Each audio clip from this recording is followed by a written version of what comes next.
I'm Ashley Heidemann, and in this session we're going to talk about the difference between unilateral contracts and bilateral contracts. It's important to understand this distinction because this is a foundational principle of contract law.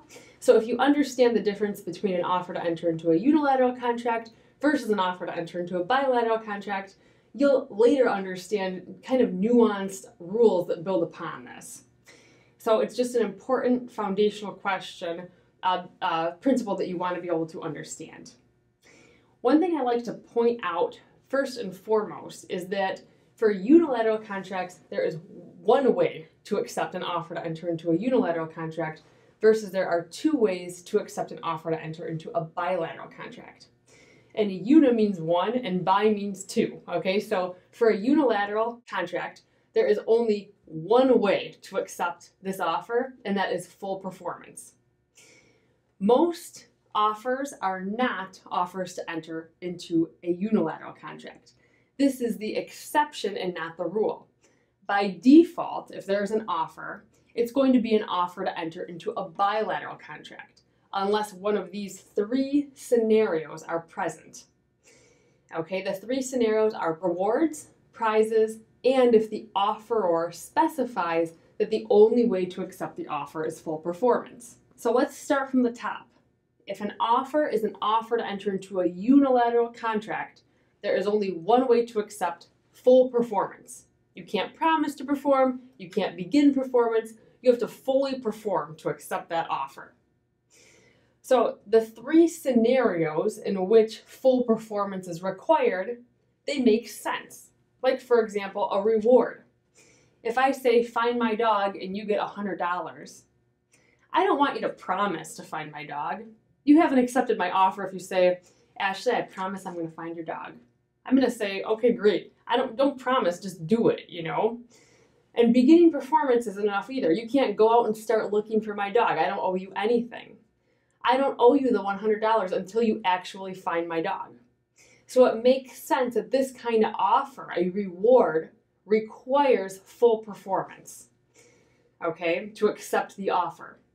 Unless you find my dog, it doesn't matter if you spend, 3 days looking for it. I'm not going to owe you that $100 because you haven't fully performed. Same with prizes. Let's say that Starbucks says the first person at Starbucks on Monday morning gets a free latte or whatever. What if you call Starbucks and you say, hi Starbucks, I promise I'm going to be the first person at Starbucks on Monday morning. So please, I want that free latte. You have not accepted Starbucks' offer, okay? Starbucks is going to say, okay, I don't care, you can promise all you want. You actually have to physically be the first person here to accept the offer. You have to fully perform. So promising to perform or beginning performance wouldn't suffice in a prize situation. The last scenario where full performance is the only way to accept the offer is if the offer says full performance is the only way to accept the offer. Okay, remember that the offeror is master of his offer. So if I make you an offer and I say, I'll give you $100 if you paint this office, the only way to accept this offer is by full performance, then the only way you can accept it is by fully performing, by painting the office. So promising to perform isn't enough. Beginning performance is enough. What isn't enough? What if you're 50% of the way through? Have you accepted? No, you need to fully perform. You need to complete the office. What if you're 80% of the way through? Have you accepted my offer? Nope, you haven't fully performed. You have to be 100% of the way done before you accept my offer.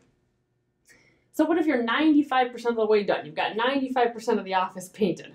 And I kick you out. I say, okay, leave. I decided I don't want you to paint the office anymore. But you've spent a long time, you've done put a lot of energy into painting the office. So what if you sue me for breach of contract? Will you win?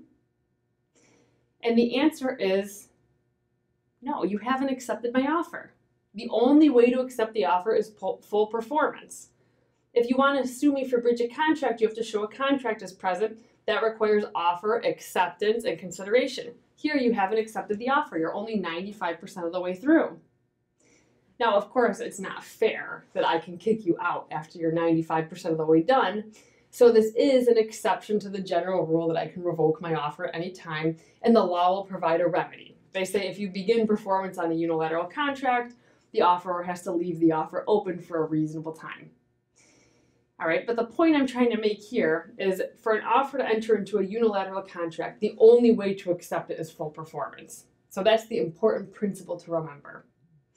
If it's an offer to enter into a bilateral contract, again, bi is two, there are two ways to accept an offer to enter into a bilateral contract.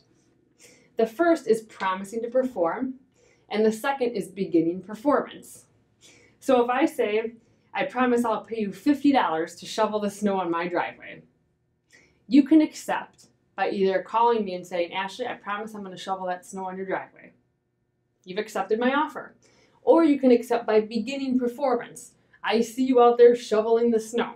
Okay, you've begun performance. You've accepted my offer. We have a contract at that point.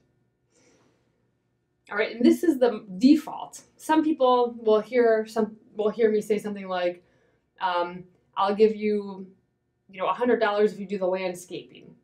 And they'll say, is that bilateral or unilateral? It kind of sounds like you have to complete the landscaping.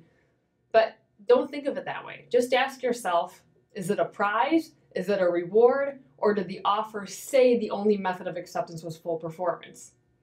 And in this case, no. If I say, do my landscaping and I'll pay you $100, this is not a prize reward, and the offer didn't say the only way to accept was by full performance. So in this case, it would be an offer to enter into a bilateral contract, and you can accept that offer by promising to perform, by saying I'll do the landscaping, or by beginning performance. You actually start doing the landscaping. Okay, so keep that in mind. If you can understand these basic principles of contract law, the difference between an offer to enter into a bilateral contract and an offer to enter into a unilateral contract, then other concepts that build on these will make a lot more sense. So hopefully this clarified the difference between the two.